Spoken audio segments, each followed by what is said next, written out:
साकिया मुनि गौतम बुद्ध की बात करते हैं तो दूसरे लोग जो हैं, आपने डॉक्टर इकबाल का नाम सुना होगा, जिन्होंने लिखा था सारे जहां से अच्छा हिंदुस्तान हमारा, हम बुलबुलें हैं इसकी ये गुलसिता हमारा। जो एक कट्टर मुसलमान था तो उसने एक भगवान बुद्ध पे शेर लिखा, कौम ने पैगामे गौतम की जरा परवाह न की। कौम ने यानी भारत के लोगों ने, कौम ने पैगामे गौतम की जरा परवाह न की, कदर पहचानी ना अपने गौहरे जकदाना की। गौहरे जकदाना एक कोहे नूर की तरह होता है कि भारत के लोगों ने गौतम बुद्ध का जो मैसेज था उसको अनसुना कर दिया और अपने अनमोल हीरे की कीमत नहीं की। ये एक कट्टर मुसलमान कह रहा है। और अगर हम देखें, हमारी होंद है, हमारी एग्जिस्टेंस है, लेकिन दुनिया में कुछ वो भी लोग हैं जो उस धरती के मालिक थे लेकिन उनका नामो निशान मिट गया। तो डॉक्टर इकबाल ने ही लिखा है, जुनानो मिस्रो रोमा सब मिट गए जहाँ से। जो जुनान की सिविलाइजेशन थी, रोम की जिन्होंने सारी दुनिया पे राज किया, रोम थी, मिस्र जिनके पिरामिड आज खड़े हैं, वो सभी मिट गए। जुनानो मिस्रो रोमा सब मिट गए जहाँ से, बाकी अभी तलक है नामो निशा हमारा। कुछ बात है कि हस्ती मिटती नहीं हमारी, सदियों रहा है दुश्मन दौरे जमा हमारा। क्या मतलब है कि वो सभी सिविलाइजेशन खत्म हो गई लेकिन भारत में आज भी हम जिंदा हैं, आज भी हमारी होंद है, हमारी एग्जिस्टेंस है। और उसका कोई कारण है कि हम जिंदा हैं, उसका कोई कारण है। तो ये हमें जो दूसरे लोग हैं, आपने रविंद्रनाथ टैगोर का गाना सुना होगा जिन्होंने लिखा जन गण मन। तो रविंद्रनाथ टैगोर ने इंग्लिश में कविता लिखी, क्या कहते हैं, bring back golden days of the Buddha, यानी कि भगवान बुद्ध के सुनहरी समय को वापस लेकर आओ। ये रविंद्रनाथ टैगोर जी कह रहे हैं। और रविंद्रनाथ टैगोर जी क्या मानते थे मुझे नहीं पता, लेकिन मैंने जितने भी उनके फोटो देखे हैं वो कुर्सी पे बैठे हैं और उनके बाजू में भगवान बुद्ध का स्टैच्यू है रविंद्रनाथ टैगोर के। तो ये बाहर के लोग जो हैं, जो दूसरे लोग हैं, जो बुद्धिस्ट नहीं थे, वो ऐसी बातें कह रहे हैं। तो जो बुद्ध हमारा पुरखा था, हम कहाँ चले गए, हम क्या बातें कर रहे हैं। और आपने दुनिया का साइंटिस्ट सुना होगा एल्बर्ट आइंस्टाइन, जो जर्मनी का था। मैं ये बातें इसलिए कह रहा हूँ कि जो दूसरे देशों के महाविद्वान हैं वो बाबा साहब के बारे में कह रहे हैं। और बाबा साहब ने हमें 50 साल स्टडी करके हमारे बुजुर्गों का बौद्ध धर्म दिया और हम दूसरी जगह पे जूते खाने जा रहे हैं। आप सोशल मीडिया पे देखते हो कि हमारी बहन की नई शादी हुई, वो मंदिर में आशीर्वाद लेने गई, मैंने खुद अपनी आंखों से देखा है। तो वो पंडित ने जो इतना देखने में गंदा लगता है, शायद उससे सड़हांद आती होगी, अगर वो मेरे पास बैठे तो मैं उसको खुद कह दूंगा, वे तुमसे बदबू आती है, दूर चले जाओ। और वो पंडित उस लड़की को लाठी से पीट रहा है कि आप मेरे मंदिर में क्यों आई हो, और हम लोग जा रहे हैं। मुझे समझ नहीं आती कि हमारी बुद्धि को क्या हो गया है। तो मैं ये कह रहा था कि एक जर्मन का साइंटिस्ट कह रहा है, मैं इंग्लिश में ही पढ़ के सुनाऊंगा, if there is any religion that would cope with modern scientific needs, it will be Buddhism। तो वो क्या कह रहा है कि मॉडर्न जो साइंस होगी उसका जवाब अगर कोई धर्म दे सकता है वो केवल ही केवल बौद्ध धर्म होगा। हालांकि वो खुद ईसाई था। अगर वो इतना बड़ा साइंटिस्ट ऐसी बात हमारे धर्म के बारे में कह रहा है तो हमें कौन सी शर्म है अपना धर्म, अपने बुजुर्गों का धर्म अपनाने के लिए।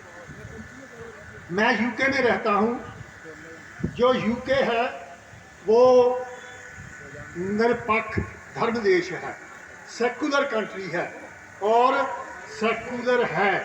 भारत भी सब सेकुलर है, लेकिन आप देखते हैं कि जब एयरफोर्स के लिए फाइटर जेट खरीदा जाता है तो ब्राह्मण नारियल फोड़ रहा है। अरे भाई, ये तो सेकुलर है, वो वहाँ पर क्या कर रहा है? तो हमारा जो इंग्लैंड है, जो यूके है, वो सेकुलर कंट्री है। लेकिन जहाँ मैं लंदन में रहता हूँ, वहाँ से 150 मील दूर, हम उसको मिडलैंड कहते हैं, बर्मिंघम कहते हैं। यहाँ मेरे फादर 1953 में गए थे। वहाँ पर बहुत फाउंड्रीज थी, यहाँ पर लोहे को पिघला के चीज़ें बनाई जाती हैं, क्योंकि वो अनपढ़ थे और कर भी क्या सकते थे। जो भट्टी में कोला, जो लोहे को पिघलाते हैं, उसमें कोला डालते जाओ, कोला डालते जाओ। तो बर्मिंघम से लेकर लंदन में अंग्रेज़ों को एक शहर बसाना था ताकि सेंटर में भी पॉपुलेशन हो। तो जिस आर्किटेक्ट को उन्होंने काम दिया, क्योंकि अंग्रेज़ बड़े फराख दिल हैं, वो ये नहीं कहेंगे नहीं क्रिश्चियनिटी ही हमें चाहिए। तो उन्होंने उस आर्किटेक्ट को ओपन टिकट दिए कि आप सारी दुनिया घूमो, जो आपको चीज़ अच्छी लगेगी, वो जो नया शहर हम बसाएंगे उसमें उसको डाल देना। तो वो आर्किटेक्ट जब श्रीलंका गया, कोलंबो गया, तो वो शिप में गया। शाम का समय था और सूर्य डूब रहा था। बाहर में पीस पगोडा थे, बुद्ध विहार थे। तो उस सीन ने उस आर्किटेक्ट को इतना प्रभावित किया कि उसने सोचा कि मैं जो मिल्टन कीन शहर का नक्शा बनाऊंगा उसमें ये डालूंगा। और उसने ऐसा ही किया। वो वहाँ की जो लोकल गवर्नमेंट थी, उन्होंने इसके लिए 26 एकड़, अगर आप वर्ल्ड का नक्शा देखोगे, उसमें यूके देखोगे, तो यूके मेरे अंगूठे जितना आता है। तो अब आप अंदाज़ा लगा लीजिए वहाँ पर जगह कितनी महंगी होगी। लेकिन वो मिल्टन कीन की सरकार ने, लोकल गवर्नमेंट ने 26 एकड़ ज़मीन दी और वहाँ पर एक झील थी। उस झील के किनारे उन्होंने पीस पगोडा बनाया, गवर्नमेंट के खर्चे पे। हम लोगों ने कोई पैसा नहीं दिया। और वो सेकुलर देश है। सेकुलर होते हुए बौद्ध धर्म के प्रति उनकी इतनी श्रद्धा है तो उन्होंने 26 एकड़ ज़मीन देकर वहाँ पे बुद्ध विहार बनाया और पीस पगोडा बनाया। जो जापान के भिक्षु है वो वहाँ पर रहते हैं और देखभाल करते हैं। ये बहुत बड़ी बात है कि एक सेकुलर देश में भगवान बुद्ध के लिए 26 एकड़ ज़मीन देना एक बहुत बड़ी बात है। अब मैं हमारे लंदन में आता हूँ। हमारे लंदन में तो जैसे दिल्ली में जो हमारे जालंधर में हज़ारों में है, वो दिल्ली में लाखों में है। इसी तरह हमारा जो लंदन है उसमें भी बहुत महंगाई है। तो वहाँ पर लंदन की जो सबसे बड़ी पार्क है उसका नाम बैटरसी पार्क है, और वो लंदन की सबसे पुरानी पार्क है। और वो जो रिवर थेम्स जो लंदन को डिवाइड करता है उसके बीच में से जाती है। जो पार्क है, वहाँ की जो लोकल गवर्नमेंट थी उसका नाम था ग्रेटर लंदन काउंसिल। तो उन्होंने पास किया कि हम भगवान बुद्ध को श्रद्धा के फूल चढ़ाने के लिए कुछ बनाएंगे। तो उन्होंने, मान लो ये रिवर है और पार्क यहाँ शुरू होती है, तो उन्होंने वहाँ पार्क में 70 फुट ऊंचा पीस पगोडा बनाया और भगवान बुद्ध की चारों दिशाओं में अलग अलग जो प्रतिमा है वो बनाई है।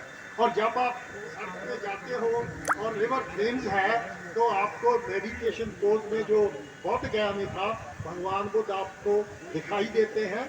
और ये मैं 1980 की बात कर रहा हूँ। आज वो जो बैटरसी पार्क में पीस पगोडा है वो टूरिस्ट अट्रैक्शन है। जो लोग लंदन देखने आते हैं वो उनको कोच वहाँ भी लेकर जाती है। तो ये हमारे लिए कितनी नाज की बात है कि आज की तारीख में भी जो बौद्ध भगवान बुद्ध की जन्मभूमि थी उनकी चीज़ों को डिस्ट्रॉय किया जा रहा है, और जो दूसरे देश हैं वो उनकी याद में गवर्नमेंट के फंड से पैसा करके वहाँ पर बना रहे हैं। लेकिन आज हमारे पंजाब में जब बौद्ध धर्म की बात चलती है तो वो जो 8वीं फेल होगा तो वो हमें कहेगा अभी हम स्टडी कर रहे हैं। यानी कि बाबा साहब डॉक्टर अम्बेडकर, जिनका दुनिया में नाम है, और तू 8वीं फेल है, अभी